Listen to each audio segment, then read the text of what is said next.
Hey, this is Mitch at Keeping the Vows, where we're all about helping people to discover and then maintain a Christ-like marriage. Today we're in our fifth of a six-part series on forgiveness. And remember, we're supposed to be thinking about the people we might have trouble forgiving. Okay? So today it starts out and just says, applying large doses of forgiveness is a necessary requirement for any relationship to flourish. That is so good. Applying large doses of forgiveness is a necessary requirement for any relationship to flourish. And could I say especially a marriage? An authentic relationship requires forgiveness, or it is a phony surface level relationship. It skips over the sins, disappointments, and letdowns of our lives because these are too painful or too hard to face. The only way it wouldn't be about forgiveness would be if everyone were perfect. And I looked in the mirror recently and I've discovered that perfection is not in my immediate future.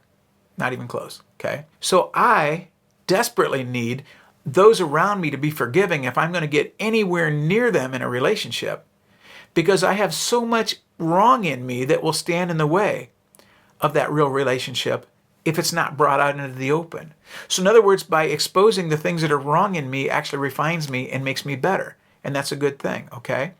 And not only that, but stop and think about this.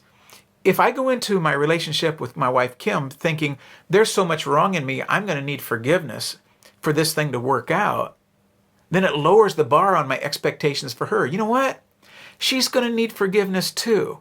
And you know what? If your name is, I got a good friend, Bill, and Bill and I are friends. But if Bill's going to stay friends with me, it's going to be because he can forgive me, because there's enough wrong in me that at some point I'm going to need forgiveness, or else this whole friendship puppy isn't going to bark. Okay, it's not going to work. Okay, and when something like this gets brought out into the open, something has to be done about it. It has to be the featured obstacle, the reason why we can't get close, or it has to be forgiven. I really don't see this going any other way, because we're all going to fail each other's expectations so assuredly that I see only three possibilities here.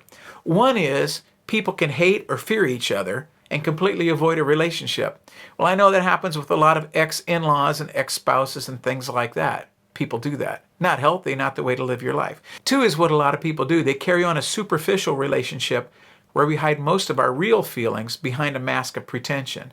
In other words, we're not who we really are. We just pretend like we like somebody, but then we might say something negative behind their back. That's where a lot of people live. We don't really like somebody, but we just put it off and pretend like we do. Or the third thing is come out into the open and love each other, applying forgiveness liberally to others and to ourselves. Think about that. We need to apply forgiveness to ourselves too. Forgiveness is the only way to avoid resentment and anger. An authentic, real relationship is impossible without it. In 1 Peter 4:8, Peter wrote, "Above all, love each other deeply, because love covers over a multitude of sins." Whose sins are being covered over here, I wonder? Everyone's.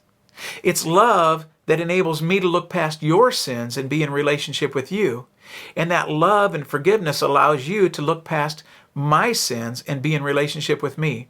Not only that, but it allows us to have our own sins forgiven so that we can have a sense of being worth something to someone else as a friend. Think about that. I want to be worth something to someone else as a friend. A genuine relationship is a great thing, but don't even try it. Don't even attempt it without a commitment to forgiving one another.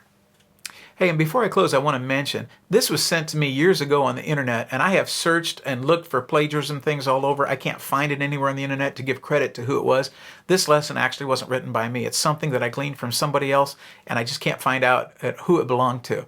And so I wanted to mention that. So let's just close in saying this. A genuine relationship is a great thing, but don't even try it without a commitment to forgiving one another. Hey, stay tuned for part 6 of this 6-part series on forgiveness.